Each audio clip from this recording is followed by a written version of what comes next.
The generation that we speak to is that generation of like, let's try this. Let's try to follow this dream because I don't fit in here.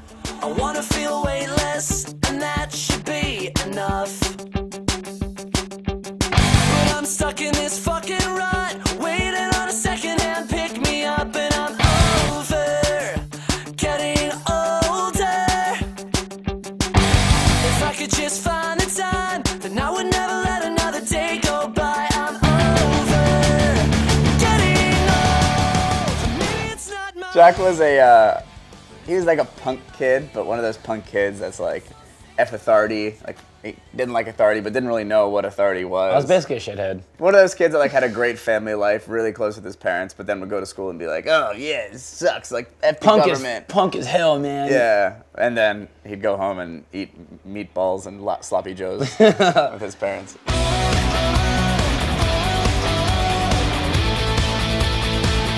I was a marching band geek, yeah. I was really into like, well, marching band. It was one of those things like building that, computers. It was one of those things that it's the nerdiest thing you could do in school. Like chess club reigns supreme over marching band. So I like overcompensated by like getting really into it and being like, yeah, well, I'm the captain of the drum line. Like, what are you? You know, anything is cooler than that. It was like Nick Cannon. Yeah, but hey, I mean, it worked out. It was one of the better decisions I've ever made because it, you know, got my chops up with drumming. like a time bomb set in motion. We knew that we were destined to explode. And if I had to point you out of the wreckage, you know I'm never gonna let you go. He got what he wanted most of the time. He was also like a little adult, kind of. Like he yeah, had like this he always way had this. He didn't do well in school, but he was a very intelligent and like wise beyond his years as a kid. We were writing lyrics like. Yeah, Alex was writing like really like poetry. Yeah, poetic lyrics at like 14. Meanwhile, he's like really carving, authority sucks, government, throw down, anti-flag. But so yeah, it's very good that we had him, or else we'd be a much different band right now. Yeah, we would suck. Make believe that I impress, that every word. He's definitely the voice of a subculture that we've helped kind of mold.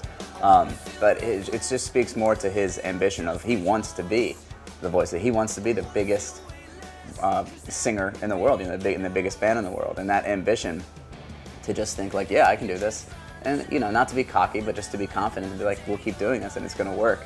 I think is what has led this band, you know, to keep rising up. And our fans have like instilled a confidence in us that we have like this, not this power over them, but we have this like that we're kind of like their role models in a way.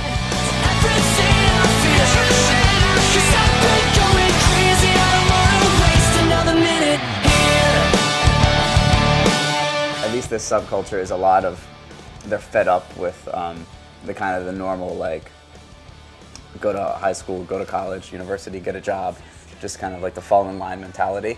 And I think they look to us as like an outlet of, especially if they want to be different. Yeah, exactly. We all throughout, like we all were like, we need to do this band. We're going to go against all odds, you know, because there's thousands of bands that have tried this and it just didn't work out.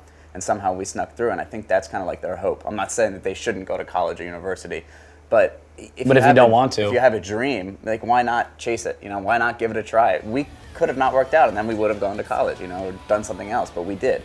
There's always that chance.